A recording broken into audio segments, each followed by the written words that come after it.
Assalamualaikum warahmatullahi wabarakatuh anak-anak. Hari ini kita lanjutkan kegiatan pembelajaran kita bab 3 mengenai dosa besar. Dosa besar sebenarnya ada sangat banyak, namun dalam pertemuan kali ini kita akan membahas satu persatu, yaitu membunuh, liwat, LGBT, meminum khamar, judi, mencuri, durhaka kepada orang tua, meninggalkan sholat, korupsi, dan memakan harta anak yatim. Yang pertama akan kita bahas adalah membunuh. Apa itu membunuh? Membunuh dalam bahasa Arab disebut dengan al-qatl. Secara bahasa maknanya adalah al-huwa fi'lu yahtasilu bihi zuhukurruh, yang artinya perbuatan yang mengakibatkan, saya ulangi, yang artinya adalah perbuatan yang mengakibatkan terlepasnya suatu nyawa. Jadi membunuh, baik itu hewan ataupun manusia ataupun makhluk lainnya, dalam Al-Quran atau dalam hukum agama itu ada hukumnya tersendiri. Ada yang dihukumi boleh, ada yang tidak boleh. Namun untuk membunuh tanpa hak, membunuh seorang mukmin yang tanpa dalil yang benar, tanpa alasan yang dibenarkan, itu dilarang keras dalam agama Islam.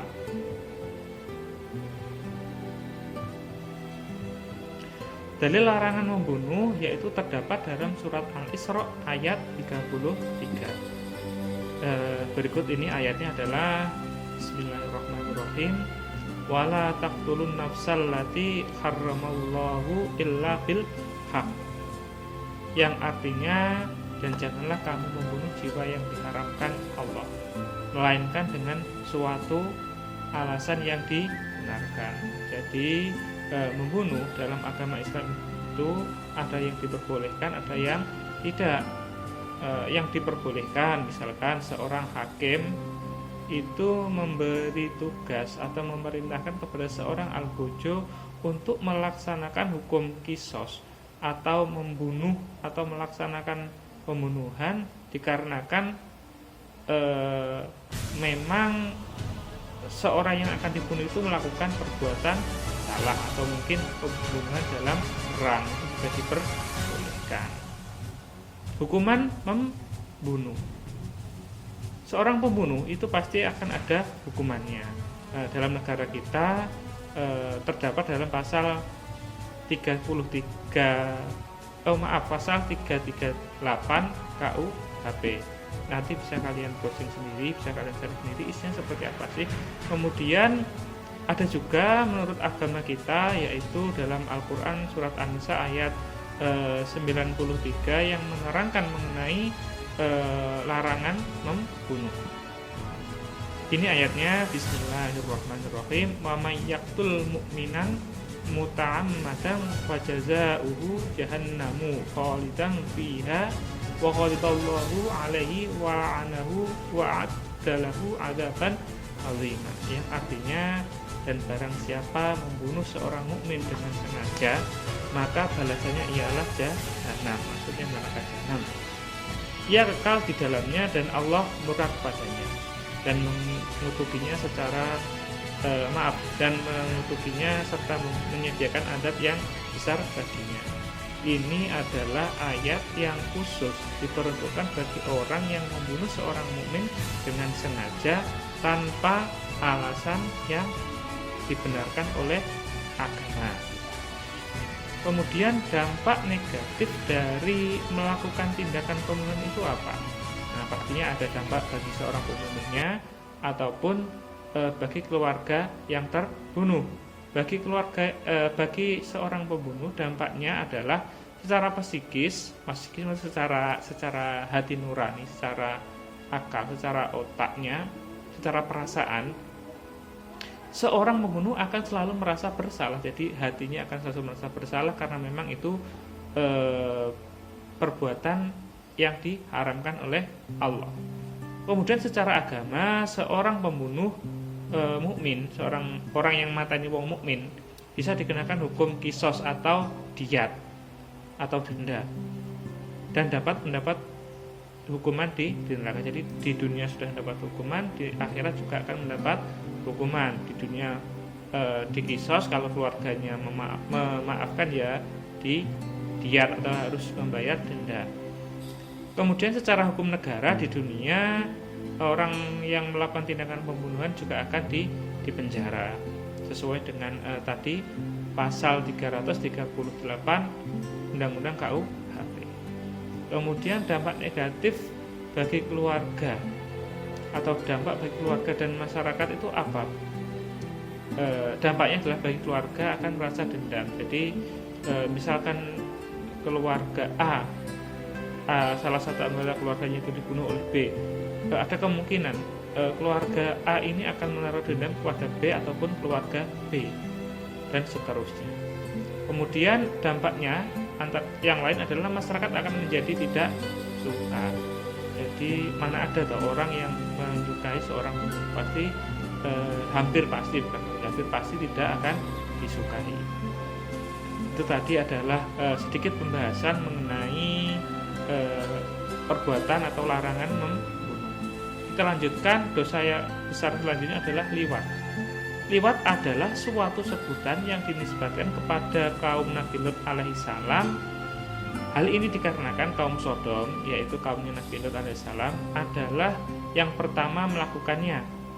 Dalam perkembangannya, istilah ini digunakan kepada seorang yang memasukkan zakar. Zakar itu alat kelamin ke dubur laki-laki. Jadi memasukkan zakar alat kelamin laki-laki kepada dubur laki-laki lain, baik itu secara paksa ataupun suka rela. Jadi disebut dengan liwat.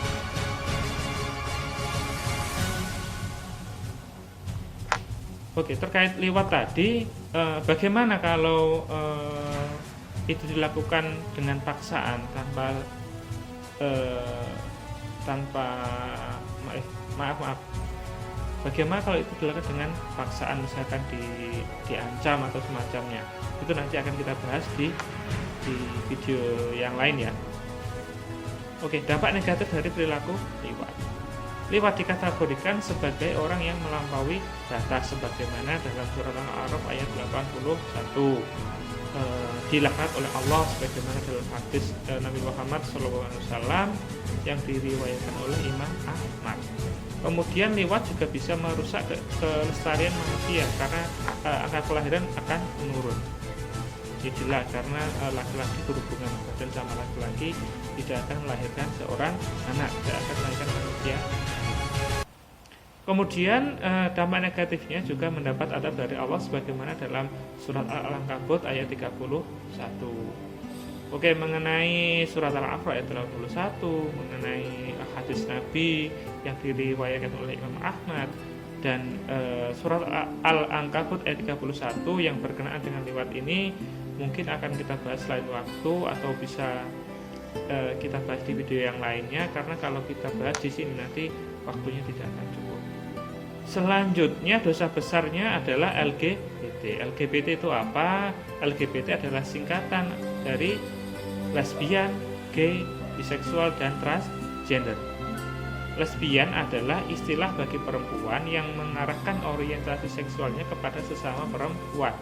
Sebenarnya ngomong wong wedok seneng wong wedok, baik secara fisik maupun secara spiritual. Spiritual ya pokoknya dia seneng, hatinya ayem lah aruh kumpul sama wong wedok. Jadi berhubungan badan secara seksual juga wong wedok. Mereka tidak tertarik sama sekali terhadap laki-laki apapun sebabnya. Kemudian gay adalah suatu istilah yang umumnya digunakan untuk merujuk orang homoseksual atau sifat-sifat homoseksual. Jadi orang laki-laki senang laki-laki itu disebut dengan gay kalau sekarang. Dulu istilahnya homo, kalau sekarang gay. Lebih tren, lebih familiar, lebih keren disebut gay. Mereka ini baik lesbian atau gay ini mempunyai, untuk zaman sekarang mereka sudah tidak malu-malu lagi. Mereka malah menunjukkan jati dirinya. Mereka punya komunitas, punya akun media sosial, dan mereka pede padahal mereka melakukan dosa. Entah kenapa kok seperti itu, ya itu tanda-tanda akhir. Selanjutnya adalah biseksual. Apa itu biseksual? Biseksual merupakan ketertarikan romantis, ketertarikan seksual atau kebiasaan seksual kepada pria maupun wanita. Jadi biseksual itu ya seneng karo-karone, wong lanang ya seneng wong wedok, wong wedok ya seneng wong lanang. Jadi dia tuh orientasi seksualnya bercabang. Ya wong lanang, misalkan seorang laki-laki itu berarti suka laki-laki juga suka perempuan. Sebaliknya itu, seorang perempuan yang menyukai sesama sesama perempuan juga menyukai laki-laki. Jadi campur aduk, gado-gado. Terus selanjutnya adalah transgender. Apa itu transgender? Transgender adalah orang yang mengadopsi peran dan nilai-nilai lawan jenis kelamin biologisnya. Jadi orang laki-laki mengadopsi gaya dan hal-hal yang lazim pada, misalkan saya ulangi, jadi orang yang mengadopsi peran dan nilai lawan jenis kelamin maupun jenisnya.